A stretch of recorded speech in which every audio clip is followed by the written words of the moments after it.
اسی میں سب کو اسلام. آج ہمارے ساتھ خدا کے فضل سے جمشید بھائی موجود ہیں. جمشید بھائی کیسے ہیں آپ؟ جی میں ٹھیک ہوں. تو جمشید بھائی آج ہم کلام مقدس میں سے جس بات پر نیو ایئر کے بارے میں بات کریں گے کہ ہم خداوند کی برکات کو کیسے حاصل کر سکتے تاکہ ہم اس نیو ایئر پر خداوند کی برکتوں کو حاصل کرنے کا مکاشفہ جان سکیں. بشیم ادونائی ادوہینو الہیم الہینو ان دا نیم آف آور لارڈ. شروع کرتا ہوں خداوند ہمارے خدا کے نام سے. سسٹر میں خداوند کا شکریہ ادا کرتا ہوں کہ خداوند نے ہمیں فضل دیا کہ ہم اس کی شکر گزاری کریں اور اس کے پاک کلام کو اپنے عزیز و اقارب کے ساتھ اور اپنے مسیحی بہنوں بھائیوں کے ساتھ شیئر کریں، بانٹیں اور اس نئے سال کے موقع پر خدا کلام کی باتوں کو ایک دوسرے کے ساتھ شیئر کر سکیں. ایک حوالہ بائبل مقدس میں سے میں پڑھنا چاہتا ہوں، پرانے عہد نامے میں سے پیدائش کتاب کا 26واں باب اور اس کی 12ویں آیت. اور اسحاق نے اس ملک میں کھیتی کی اور اسی سال اسے 100 گنا ملا اور خداوند نے اسے برکت بخشی. آمین. یہاں پہ ہمیں خدا کے کلام کے اندر یہ جو ہمیں ملتا ہے، یہ سیکھنے کا ہمیں یہ موقع ملتا ہے کہ یہ جو برکتیں ہیں یہ ساری ہمیں کام کرنے سے ملتی ہیں، اور جب ہم کام کرتے ہیں تو اس کے اندر ہمارا شوق، ہمارا لگن کا ہونا اور اس کے اندر ہماری ہارڈ ورکنگ کا ہونا بہت ضروری ہوتا ہے. یہ یہاں پہ ایک بڑی اہم بات ہے جو ہم بائبل مقدس میں سیکھتے ہیں کہ عبرانی زبان کے اندر جو لفظ یہاں پہ برکت کے لیے لکھا گیا ہے وہ ہے بارخ، اور یہ لفظ ورب ہے. اور ورب ہم سب جانتے ہیں کہ ورب اس چیز کو کہتے ہیں جس کے اندر کسی کام کا کرنا یا ہونا پایا جائے. جی، تو اس طرح جو لفظ سال ہے یہاں پہ جیسا کہ لکھا کہ اسی سال اسے 100 گنا ملا، تو سال کے لیے جو لفظ عبرانی زبان میں ہے وہ شانا ہے. اور ہم دیکھتے ہیں کہ ہمیں جو برکات ہیں وہ کس طریقے سے بائبل مقدس کے اندر جو خدا نے دی ہوئی ہیں، ادونائی الہیم نے ہمیں دی ہوئی ہیں، وہ کیسے اس کے اندر لکھی ہوئی ہیں. اب ہم اس ٹیکسٹ کے اندر اگر تھوڑا سا اور حوالہ جات کو دیکھیں، اگر ہم 26ویں باب کی پہلی آیت سے پڑھیں تو یہاں پہ لکھا ہوا کہ اور اس ملک میں اس پہلے کال کے علاوہ جو ابراہم کے ایام میں پڑا تھا پھر کال پڑا، تب اسحاق جرار کو فلسطینیوں کے بادشاہ ابی ملک کے پاس گیا اور خداوند نے اس پر ظاہر ہو کر کہا کہ مصر کو نہ جا بلکہ جو ملک میں تجھے بتاؤں اس میں رہ. تو اسی ملک میں قیام رکھ اور میں تیرے ساتھ رہوں گا اور تجھے برکت بخشوں گا، کیونکہ میں تجھے اور تیری نسل کو یہ سب ملک دوں گا، اور میں اس قسم کو جو میں نے تیرے باپ ابراہم سے کھائی پورا کروں گا، اور میں تیری اولاد کو بڑھا کر آسمان کے تاروں کی مانند کر دوں گا، اور یہ سب ملک تیری نسل کو دوں گا، اور زمین کی سب قومیں تیری نسل کے وسیلہ سے برکت پائیں گی، اس لیے کہ ابراہم نے میری بات مانی اور میری نصیحت اور میرے حکموں اور قوانینوں آئین پر عمل کیا. آمین. تو سسٹر میں یہاں پہ جو خاص ایک بات ہے وہ 5ویں آیت کے اندر ہے، 26ویں باب کی 5ویں آیت کے اندر، کہ اوپر خدا اسحاق کے ساتھ بات کر رہا ہے اور اپنا وعدہ اس کے باپ ابراہم کے ساتھ جو اس نے کیا تھا خدا اس کو ریمائنڈ کرواتا ہے، اور ساتھ میں خدا اس کو یہ بھی بتاتا ہے کہ ابراہم نے میری بات مانی اور میری نصیحت اور میرے حکموں اور قوانینوں آئین پر عمل کیا. تو میں سمجھتا ہوں کہ جب ہم خدا سے برکت حاصل کرنا چاہتے ہیں تو پھر ہمیں اپنے آباء و اجداد سے سیکھنے کی بہت ضرورت ہے جو ہمیں بائبل مقدس کے اندر ہمیں ملتے ہیں. ابراہم، اسحاق، یعقوب ہمیں ملتا ہے، اور ابھی ہم اس میں سے سیکھا بھی ہے کہ اسحاق نے اس ملک میں کھیتی کی. اس کا مطلب یہ کہ اس نے ایک عمل کیا، ایک ایکشن کیا، اور اس ایکشن سے پھر ہمیں پتہ چلتا ہے کہ خدا ہمیں اپنے وعدوں کے مطابق جو اس نے ہمارے ساتھ کیے ہوئے ہیں، جب وہ ہم اس کے مرضی کے مطابق کام کرتے ہیں تو وہ اپنے وعدے پورا کرتا ہے. جی جمشید بھائی بالکل ٹھیک کہا آپ نے. اور سب سے پہلے ضرورت ہے ہمیں یس لارڈ کہنے کی، جیسے اس نے خدا کی بات مانی، ایسے اس کے بعد ابراہم نے جب خدا نے سے کہا کہ اپنا سب کچھ چھوڑ دے اور وعدے کے ملک میں جا، ایون کہ وہ کچھ جانتا نہیں تھا، تو اس نے خدا کی بات کو مانا. وہ رائچیس پرسن تھا، وہ راست باز تھا، اس نے خدا کو یس کہا، اپنی لائف کو خدا کو سونپ دیا، آفر کر دیا. اور یہی چیز ہے جو خدا کے راست باز لوگوں کے ساتھ ساتھ اپنے لوگوں کے ساتھ چلتا ہے، ان کو گائیڈ کرتا ہے، ان کو پرووائڈ کرتا ہے، ان کو بلیسنگز دیتا ہے اور ان کے آباء و اجداد سے کی وعدوں کو بھی پورا کرتا ہے. جی تو جمشید بھائی ہمیں یہ بتائیں کہ ہمیں اپنے ملک کے لیے اس کی برکتوں کے لیے کس طرح کی دعا کرنی چاہیے؟ ہاللویہ. سسٹر سب سے جو اہم چیز ہے اس وقت ہمیں جو بائبل میں سے سیکھنے کی ہے، پہلی بات تو میں ایک اور چیز جو ہے وہ کرسچن ٹاکس کی وساطت سے بتانا چاہتا ہوں اپنے تمام عزیز و اقارب کو، تمام مسیحی بہنوں بھائیوں کو، کہ جس طرح ہم لفظ عید کو دیکھتے ہیں تو عید کا لفظی مطلب ہوتا ہے کہ لوٹ کے آنا، اور اس میں بھی ہم خوشی کرتے ہیں. تو جب ابھی ہم کرسمس کے دن چل رہے ہیں تو کرسمس منائیں گے، تو کرسمس کے فوراً بعد پھر نیا سال شروع ہونے والا ہے. تو سال کا میرے نزدیک جو صحیح معنی نکلتا ہے وہ خوشی کا ہی ہے، کیونکہ جب کوئی نئی چیز ہمارے سامنے آتی ہے تو ہم خوشی محسوس کرتے ہیں، سیلیبریٹ کرتے ہیں. تو اس لیے میں آپ کے ساتھ مل کے ایک اور حوالہ پڑھنا چاہتا ہوں. اگر ہم نکالیں پرانے عہد نامے میں سے استثنا کتاب اس کا 11واں باب اس کی 12ویں آیت کو پڑھیں تو ہمیں یہاں پہ بہت ہی اچھا ملتا ہے. سال کے شروع سے سال کے آخر تک کا سارا ہمیں یہاں پہ ایک سین ملتا ہے کہ ہم کس طریقے سے خدا کلام کو اپنی زندگی کا حصہ بنا سکتے ہیں اور اس سے برکات کو حاصل کر سکتے ہیں. یہاں پہ لکھا ہے 12ویں آیت کے اندر، استثنا 11واں باب اور اس کی 12ویں آیت، اس ملک پر خداوند تیرے خدا کی توجہ رہتی ہے اور سال کے شروع سے سال کے آخر تک خداوند تیرے خدا کی آنکھیں اس پر لگی رہتی ہیں. آمین. میرے تمام عزیزوں کو جو سن رہے ہیں ان کو میں بتانا چاہتا ہوں کہ جس ملک کے اندر ہم رہتے ہیں اس ملک پر ہمارے خداوند کی توجہ رہتی ہے اور سال کے شروع سے سال کے آخر تک خداوند کی آنکھیں اس کے اوپر لگی رہتی ہیں. اب ہم پاکستان کے اندر رہتے ہیں تو پھر ہمیں اس بات کا بڑا اچھی طریقے سے بخوبی واقف ہونا چاہیے کہ اس ملک کے بھی اندر خداوند نے ہمیں بہت سی برکات دی ہوئی ہیں. سو اس لیے ہمیں برکات کو حاصل کرنے کے لیے کچھ جو عہد ہیں خدا کے، کچھ قوانین ہیں، ان کو پڑھنا بہت ضروری ہے. وہ بھی اسی کتاب میں سے ہم پڑھیں گے. اور ایک اور حوالہ میں آپ کے سامنے پڑھنا چاہتا ہوں، استثنا 11واں باب اس کی 8ویں آیت سے 21ویں آیت تک ہے. اور یہاں پہ ہم بڑا اچھا پڑھتے ہیں. یہاں پہ اس کا ٹائٹل جو بتایا گیا وہ ہے ملک موعد کی برکات،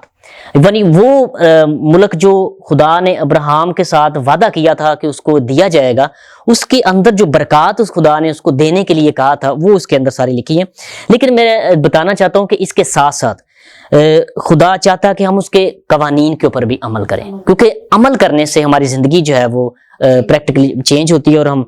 عمل سے ہی ہماری زندگی میں برکات کو ہم حاصل کرتے ہیں. اس لیے لکھا ہوا ہے کلام مقدس میں، استثنا 11واں باب کی 8ویں آیت سے جب ہم پڑھتے ہیں تو یہاں پہ لکھا ہے،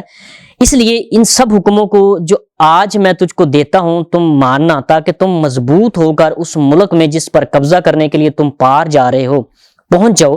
اور اس پر قبضہ بھی کر لو، اور اس ملک میں تمہاری عمر دراز ہو جس میں دودھ اور شہد بہتا ہے، اور جسے تمہارے باپ دادا اور ان کی اولاد کو دینے کی قسم خداوند نے ان سے کھائی تھی. کیونکہ جس ملک پر تو قبضہ کرنے کو جا رہا ہے وہ ملک مصر کی مانند نہیں ہے جہاں سے تم نکل آئے ہو. وہاں تو بیج بو کر اسے سبزی کے باغ کی طرح پاؤں سے نالیاں بنا کر سینچتا تھا، لیکن جس ملک پر قبضہ کرنے کے لیے تم پار جانے کو ہو وہ پہاڑوں اور وادیوں کا ملک ہے اور بارش کے پانی سے سراب ہوا کرتا ہے. اس ملک پر خداوند تیرے خدا کی توجہ رہتی ہے اور سال کے شروع سے سال کے آخر تک خداوند تیرے خدا کی آنکھیں اس پر لگی رہتی ہیں. یہاں پہ خدا ہمیں یہ بتاتا ہے کہ وہ ملک جہاں پہ وہ پہلے رہتے تھے یعنی مصر کے اندر، وہاں پہ ان کو بڑی محنت بڑی مشقت کرنی پڑتی تھی، جی سفرنگ میں تھے. لیکن جب خدا نے ان کو اپنی ایک خاص قوم بنایا، جب خدا نے ان کو اپنی میراث بنایا تو ان کے لیے ان کے ساتھ ایک وعدہ بھی کیا کہ میں تمہیں ایسے ملک میں بھیجوں گا جہاں پہ دودھ اور شہد بہتا ہے. تو یہاں پہ ہم جی یہ بہت بڑی بلیسنگز تھیں. اور 13ویں آیت کے اندر ہم پڑھتے ہیں اسی چیپٹر کے اندر، اور اگر تو میرے حکموں کو جو آج میں تم کو دیتا ہوں دل لگا کر سنو اور خداوند اپنے خدا سے محبت رکھو اور اپنے سارے دل اور اپنی ساری جان سے اس کی بندگی کرو، تو میں تمہارے ملک پر عین وقت پر پہلا اور پچھلا می برساؤں گا تاکہ تو اپنا غلہ اور میں اور تیل جمع کر سکے، اور میں تیرے چپایوں کے لیے میدان میں گھاس پیدا کروں گا اور تو کھائے گا اور سیر ہوگا. سو تو خبردار رہنا تا ایسا نہ ہو کہ تمہارے دل دھوکہ کھائیں اور تم بہر کر اور معبودوں کی عبادت اور پرستش کرنے لگو، اور خداوند کا غضب تم پر بھڑکے اور وہ آسمان کو بند کر دے تاکہ می نہ برسے اور زمین میں کچھ پیداوار نہ ہو، اور تم اس اچھے ملک سے جو